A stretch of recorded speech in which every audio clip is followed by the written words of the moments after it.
Hernia অপারেশনে আমরা সর্বান্তকরণে আমাদের চেষ্টা থাকে যেন হার্নিয়া অপারেশনের পরবর্তীতে কোনো ইনফেকশন যেন না হয়।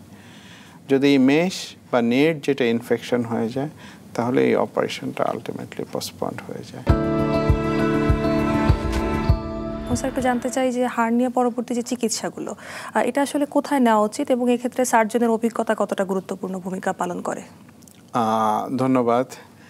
যেটা হলো যে হার্নিয়াটা আজকাল আমরা যেসব হার্নিয়া পাচ্ছি অনেকগুলোর মধ্যে হলো যে হার্নিয়া একবার অপারেশন হওয়ার পরে আবার হার্নিয়া কামব্যাক করেছে, এটার আমরা বলি রিকারেন্ট হার্নিয়া।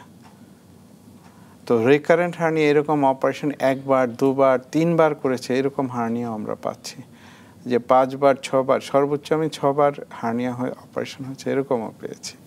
তো এই যে আপনার হার্নিয়া অপারেশনের পরবর্তীতে আবার হার্নিয়া ফেরত আসে, তাহলে এটা একটা ইম্পর্টেন্ট কনসিডারেশন। মানে আমি হার্নিয়া সার্জারি করার আগে এটা কনসিডার করতে হবে।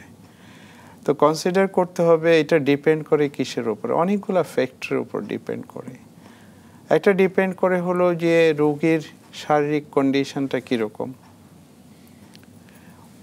উনি খুব অবেস কিনা, ওনার অনেকগুলো ডায়াবেটিস অন্যান্য কোমরবিডিটি আছে কিনা, ওনার শরীরের মাংসপেশিগুলো অতিরিক্ত রকমের দুর্বল কিনা যে রিপেয়ার করার পরও কামব্যাক করতে পারে, উনি ধারাবাহিক স্মোকার কিনা। এরপরে আসেন যে কিছু আছে যে আপনার হলো সার্জনের স্কিল, যে সার্জন কতটা এক্সপিরিয়েন্স এবং উনি কী ধরনের প্রসিডিউর করেছেন, কী ধরনের প্রসিডিউর সিলেক্ট করেছেন। কারণ হার্নিয়া অপারেশনটা আপনি বিভিন্ন উপায়ে করা যায়। ধরুন এখানে মাছরাঙ্গা টেলিভিশনের চ্যানেলে আসার জন্য আমরা বিভিন্ন রাস্তা দিয়ে বিভিন্ন ওয়েতে যেরকম এখানে আসতে পারি ডেস্টিনেশন, সো হার্নিয়া সার্জারি বিভিন্নভাবে করা যায়। তো আমি কোন প্রসিডিউরটা আমি সিলেক্ট করলাম, আরেকটা হলো যে আমি কি ধরনের ফ্যাসিলিটিস আমি নিলাম, আমি কি ধরনের মেশ ব্যবহার করলাম। আর আরেকটা খুব ভাইটাল হলো যে আমি হার্নিয়ার পরবর্তী কোনো ইনফেকশন যদি হয় তাহলে হার্নিয়া অপারেশন শেষ, মেস। সো হার্নিয়া অপারেশনে আমরা সর্বান্তকরণে আমাদের চেষ্টা থাকে যেন হার্নিয়া অপারেশনের পরবর্তীতে কোনো ইনফেকশন যেন না হয়। যদি মেশ বা নেট যেটা ইনফেকশন হয়ে যায় তাহলে এই অপারেশনটা আলটিমেটলি পোস্টপন্ড হয়ে যায়। তো সেই জন্য কোথায় করতে হবে?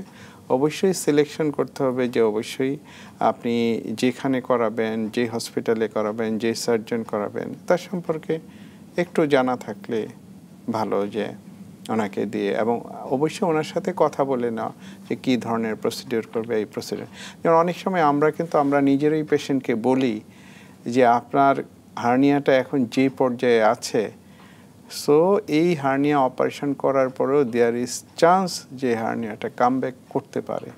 সো এটা পেশেন্টকে আমরা অনেক সময় বলি যে কিছু পার্সেন্টেজ, হ্যাঁ আপনার হয়তো ধরেন যে আমরা বললাম যে কিছু কিছু ক্ষেত্রে এই হার্নিয়াটা কামব্যাক করতে পারে।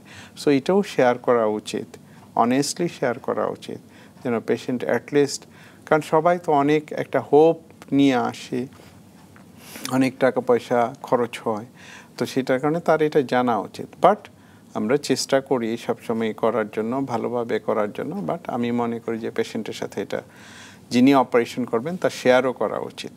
স্যার আপনি যে রিকারেন্ট হার্নিয়ার কথা বলছিলেন, এটা প্রতিরোধ করার কি কোনো মানে প্রিরিকুইজিট বা মেজারমেন্ট আছে কিনা? ধন্যবাদ, ভালো কথা বলেছেন। যে এটা হলো যে হার্নিয়া অপারেশনের পরেও কিন্তু কিছু যত্ন নিতে হবে।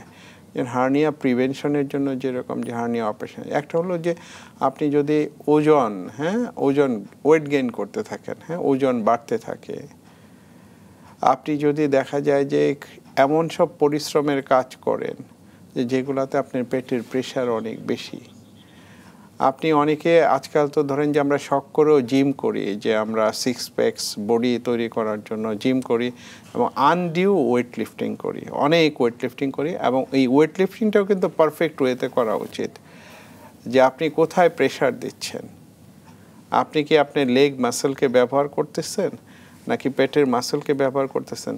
এবং এটা যদি পারফেক্ট ওয়েতে না হয় তাহলে সেটা একটা কারণ হতে পারে। তারপরে যারা স্মোকার, যদি আপনি স্মোকিং করেন, বলছে স্মোকিং কি ক্ষতি করে, বলছে যে ধূমপান করলে ফুসফুসের ক্যান্সার হয়।